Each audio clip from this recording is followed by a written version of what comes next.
Marvel Snap just wrapped up its most recent limited time game mode, Grand Arena. Grand Arena is a game mode in which you choose from a selection of 8 champions to represent your deck. After using a pre-constructed deck with a champion or building your own from scratch, your champion and their new skill card will start in your hand at the beginning of each game, giving players more agency and autonomy when it comes to how they deck build and engage with their opponents. Personally, Grand Arena rose to be my favorite limited time game mode over the last few weeks, just barely snubbing out Sanctum Showdown by like a hair. While it is a lot of fun, however, it's not all sunshine and rainbows. So, let's talk about Grand Arena, Marvel Snap's almost perfect new game mode.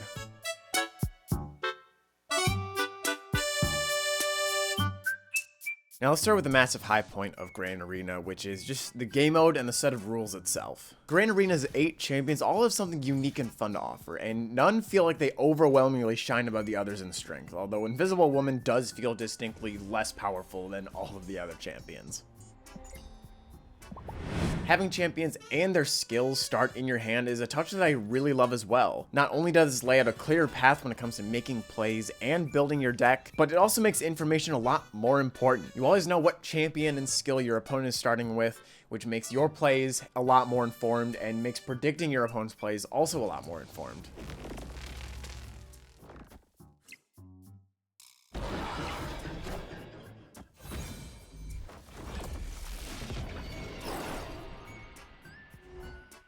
Beyond the pre-constructed decks, however, I think the ability to construct your own decks from scratch is a really great addition, and also one that I would go so far as to say is necessary for this game mode. Now, I know that sounds a little dramatic, but just give me a second to explain here. Grand Arena lasted 2 whole weeks, and if we were stuck with the exact same 8 decks for the entirety of the event, I can only see the meta getting stale and boring by the halfway point. In this case, however, where custom decks are available, the meta can evolve far beyond 8 pre-constructed decks, where new strategies and counters for powerful cards are being discovered every single day. On that note, Grand Arena also saw a balance update. Now, this isn't the first time we've seen this in limited time game modes. We've most notably seen this in Sanctum Showdown before, where the ban list changes, and while we did get that again in Grand Arena, we also got a few changes to some decks to shake up the balance a bit. If Grand Arena was to solely feature pre-constructed decks, this would probably be the primary way that things got rebalanced, and we would probably see a lot more of it, but in the current circumstances, where pre-constructed decks also fight alongside custom decks, I think just the one change is totally fine. I think that's all that was necessary. Well, I'm gonna wait to talk about the reward structure until a little bit later. As far as rewards themselves go, things could definitely be a lot worse. For the most part, everything feels fairly priced, and I'm also happy to say we've done away with the gambling for new cards, as well as the supplementing costs for new cards with gold. I mean, it's still there, you can still do it if you really want to, but it's not mandatory this time. Remember High Voltage Overdrive? All things considered, while that is a pretty short list of pros, I think they are all pretty powerful entries that go a long way to making this game mode a lot of fun. But, as I said, it's far from perfect. So what are Grand Arena's low points? Firstly, let's talk about rewards progression. Earning progression on your rewards pass is incredibly sluggish, and it feels that way. That's not something I think is inherently bad because, again, this is a 2-week event. It's supposed to last us for 2 weeks.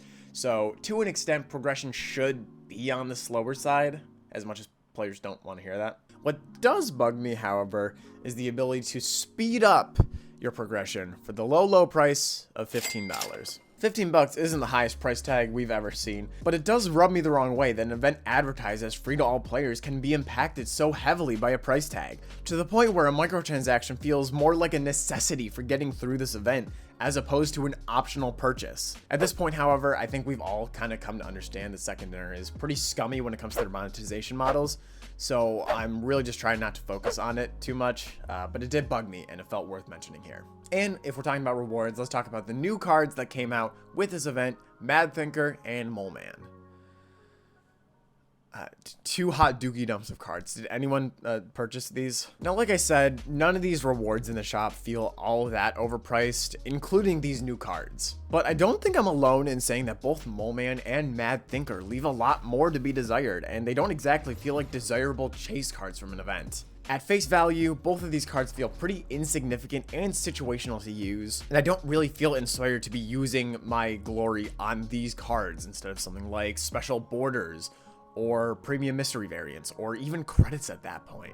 I will say though that I am willing to be proved wrong about these two cards, and I'm sure it's only a matter of time before some insane clip pops onto my Twitter where someone just decimates a board with either of these cards.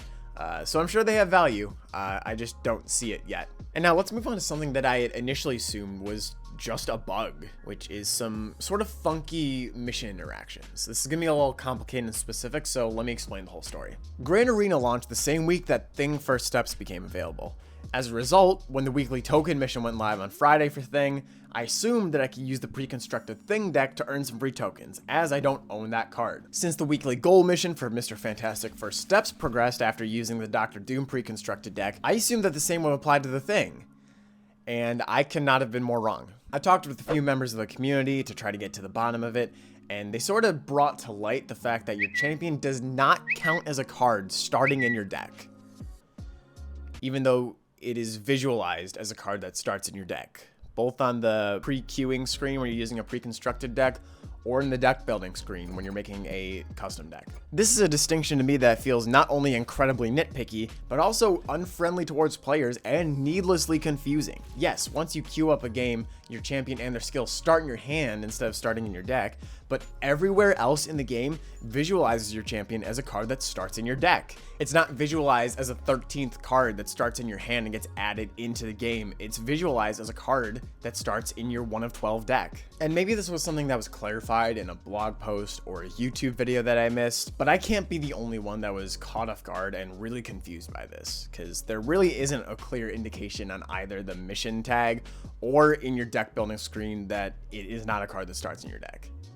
But that's just me. Maybe I'm just stupid. On the topic of unowned cards, let's talk about another minor issue that I came into, which is that while using a pre-constructed deck, you can earn boosters for cards that you don't own. Now, 6 boosters is a tiny amount at the end of the day, but at least when I queue up for a normal game of Snap, or when I queue up using a custom deck in Grand Arena, I can use the boosters that I earn at some point. And that's not the case with Grand Arena's pre-constructed decks, where any Kid Omega boosters I've earned while playing Destroy have been completely useless to me until I choose to buy the card myself. Obviously, I'll keep those boosters on my account, and if and when I decide to purchase Kid Omega, I'll be able to use them, but it's sort of frustrating earning something that you can't even use until you make a purchase. I also saw a post stating that Grand Arena games don't give you any progress towards your Season Pass XP, and that was something that I didn't realize was even happening until it was literally pointed out to me by that tweet. And to be fair, I think this is a bit inconsequential, as you're still earning some sort of rewards for each game of Grand Arena you play, and normal games of Snap already reward so little Season Pass XP as it is, but it does feel like an awkward choice not to grant that XP, again, because it's such an inconsequential amount. I have no idea if this is the norm for other limited time game modes, but if it is, again, it's just like a really weird and awkward choice. Like, it doesn't have that much impact. Why does it matter? And finally, for my most nitpicky, noob-headed take, why is Arshim not banned in this game mode? I feel crazy. Am I literally the only person who doesn't feel like Arshim is a totally out-of-place card in this game mode? It doesn't make sense. This is a mode where intentional deck building is the core mechanic. So why you would include a card that just replaces your entire deck with 15 cards of crap, it's just sort of lost on me. Now, to be fair and sort of like deconstruct my own argument a bit, I am definitely very biased against Arshim. I could use a lot of new perspective on this, so if you're an Arshim fan or you have some perspective that you'd like to provide, throw it down in the comments, and if we get 50 likes on the video, then I'll take all those comments, put them in a video, and we'll have a whole discussion video just on Arshim, and we'll see if my opinion can change on any of that. But yeah, no, I don't think he belongs in this game mode. All things considered, I would consider Grand Arena a pretty big success for Marvel Snap. While it does have its issues, the mode is incredibly fun and replayable at its core. With these limited time game modes, I almost always find myself checking out by the halfway point, but that was never a problem I experienced with Grand Arena. Moving from champ to champ to see what crazy decks and plays I could pull off. I hope Second Dinner iterates on this formula, maybe bringing us a new set of champions the next time Grand Arena rolls around. Until then, I'm just gonna probably keep losing cubes, if we're being honest. Yeah, I can't get past Omega.